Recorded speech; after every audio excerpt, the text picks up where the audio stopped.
السلام علیکم ورحمۃ اللہ وبرکاتہ۔ سامعین اکرام، آج ہم لفظ صوفی کے اوپر گفتگو کریں گے کہ اس حوالے سے بہت ساری باتیں کی جاتی ہیں اور بہت سارے اعتراضات بھی کیے جاتے ہیں، تو اسی لیے میں ضروری سمجھتا ہوں کہ اس حوالے سے صحیح باتیں لوگوں تک پہنچائی جائے۔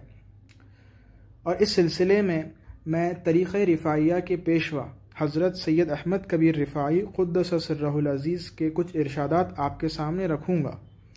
آپ فرماتے ہیں کہ جب تک درویش سنت پر عمل پیرا ہے وہ طریقت کی راہ پر چل رہا ہے، اور جیسے ہی اس کے ہاتھ سے دامن سنت چھوٹتا ہے وہ طریقت سے بھی محروم ہو جاتا ہے۔ طریقت کی راہ پر چلنے والوں کو صوفی کہتے ہیں۔ لوگوں نے اس گروہ کا نام صوفی رکھنے میں بہت اختلاف کیا ہے، لیکن اس کا سبب ایک غیر معروف واقعہ ہے جسے درویشوں میں سے بھی بہت کم لوگ جانتے ہیں۔ یہ ایک عرب قبیلے کی طرف منسوب ہے جسے بنو صوفیہ کہا جاتا تھا۔ ان لوگوں کے یہاں بیٹا زندہ نہیں رہتا تھا۔ تب ان لوگوں نے نظر مانی کہ اگر بچہ زندہ رہنے لگا تو ان بچوں کے سروں پر اون باندھ کر انہیں خانہ کعبہ لے جائیں گے، یہاں تک کہ اللہ تبارک و تعالیٰ نے اسلام کو ظاہر فرما کر انسانیت پر احسان فرما دیا، اور یہ لوگ بھی دائرۂ اسلام میں داخل ہو گئے، اور یہ لوگ انتہائی عبادت گزار تھے، اور ان میں سے بعض نے جناب رسول اللہ صلی اللہ علیہ وسلم کی حدیثیں بھی روایت کی۔ جس شخص نے ان کی صحبت اٹھائی ہو یا ان حضرات کی صحبت میں بیٹھنے والوں کی صحبت اٹھائی ہو، اسے صوفی کہا گیا۔ پھر جس شخص نے بھی بھرپور عبادت کا راستہ اختیار کیا یا ان لوگوں کی طرح اونی لباس پہنے ہوئے اپنے آپ کو ان کی طرف منسوب کیا، اسے بھی صوفی کہا گیا۔ اور درویشوں نے صوفی نام رکھنے کے مختلف اسباب ذکر فرمائے ہیں۔ کسی نے کہا تصوف صفا یعنی پاکیزگی کا نام ہے، اور کسی نے کہا تصوف ایک دوسرے کو پاکیزگی سے آشنا کرنے کا نام ہے۔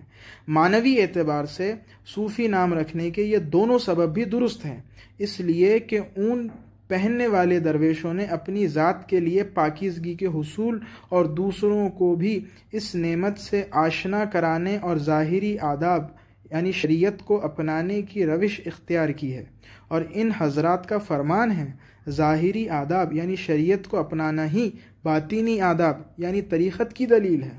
صوفیاء اکرام نے یہ بھی فرمایا ہے ظاہری آداب کو اچھی طرح اپنا لو، یہ باطینی آداب کا پتہ دیتے ہیں۔ اور انہوں نے یہ بھی فرمایا ہے جس شخص کی ظاہری آداب تک دسترس پہنچ نہ ہوئی تو اسے باطینی آداب کی دولت بھی نصیب نہیں ہوتی۔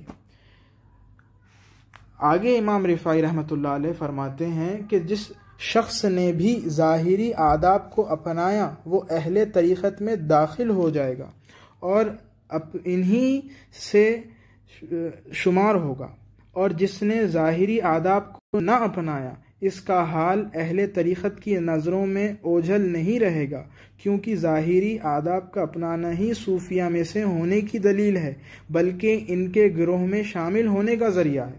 حضرت رویم فرماتے ہیں تصوف سارا کا سارا ادب ہے، اور اس ادب سے مراد شریعت ہے۔ تم شریعت کو اپنا لو اور تمہارا حاسد تم پر جو الزام لگاتا ہے وہ لگائے۔